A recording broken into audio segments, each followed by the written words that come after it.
I could have been playing Octopath right now. But I very much skipped quick review already, so I don't think skipping 3 unit review in a row would not be nice, even though I just want to kind of just like forget it all and just like play Octopath 0, but welcome first, I guess. Hikari EX is a conjurer, he's a cleric in this game though, and he also got buff. He's a light DPS and he's got a lot of buff in the global version, and these buffs are pretty much stronger than the previous buff to Erica, Torena, and Crick. So since Hikari focused as mostly a DPS with some support, you should focus his skill mostly on the DPS stuff. Mainly his Conjure Radiance and Conjure Resplendence both got buff in the global version. They get 1 more hit, so now they deal more damage. Especially his AoE skill, Conjure Resplendence. It's now a 7 hit, so 7 hit plus the extra hit from his FU is 8 hits, so that's a lot for an AoE skill, so it's really nice.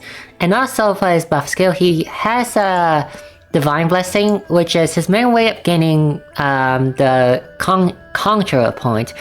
You can also gain Conjurer point thanks to a new passive buff, but this was his main way to gain it. Playstyle would be, turn 1 I shall cast Divine Blessing, turn 2 I cast Ultimate, and by the time on turn 3 you already have the max Conjuration point. Hopefully you gain some by also having other teammate attack, but the ultimate give 3, the skill max was give 4, so on turn 3 you already gain 7 points, so it's really good.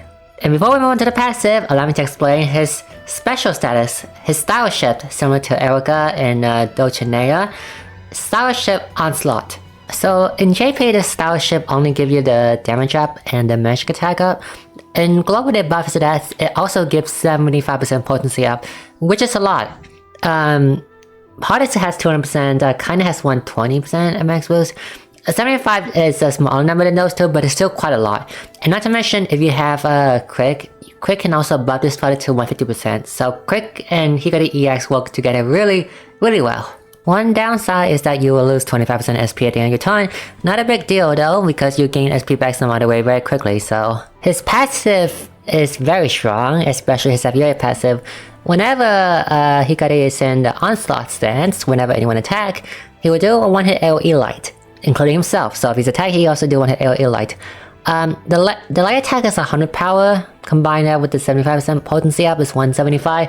Combine that with Crick is 250, so it's really strong. If everyone's attacking in the same turn, then that's 4 extra FUA, so... And also, this FUA also now grant you Conjurer point. You gain 3 from ultimate, 4 from the buffing skill. You're already at 7, so this passive, you can save your ultimate. Like, you want to save your ultimate because it's like a lot of multi-hit, then you can go ahead and save it. And you can also charge up your Conjurer point to this passive instead, to this FUA, so it's nice. For his other passive, he gained benefit from the Conjurer point he has. At 3 hit, he will hit all other weakness except for Dark Attack, so he will cover most elemental except for Dark. At 5 hit, he will gain a start of turn attack, do a 2 extra hit. So 2 at start of turn, and this also...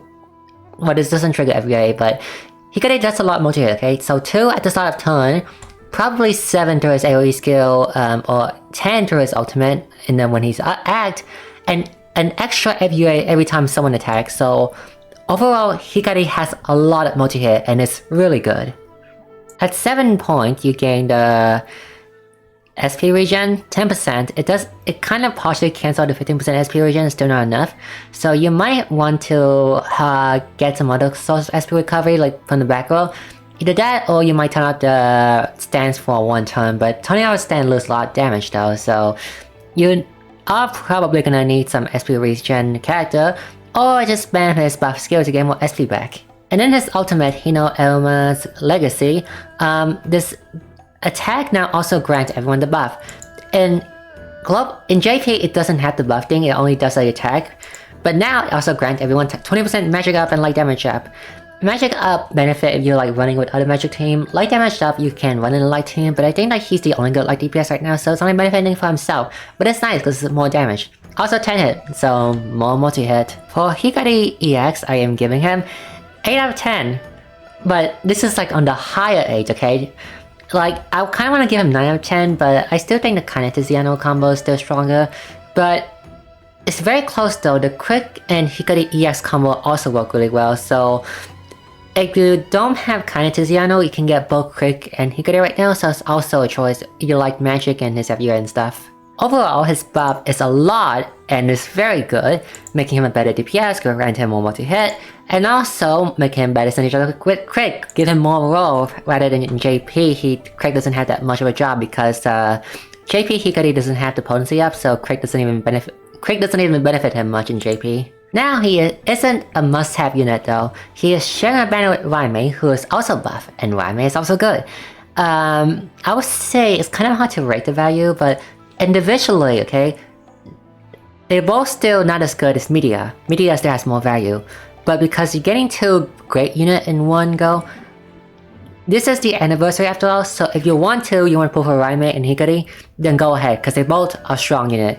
Or you want to skip for them and just go for the Kaine, Tiziano, and Media combo, then go ahead and do that too, and because Media is very close anyway. Now you excuse me, I shall go and play more Octopath 0 while delaying my Raimei review for 1 or 2 days, probably 2 days.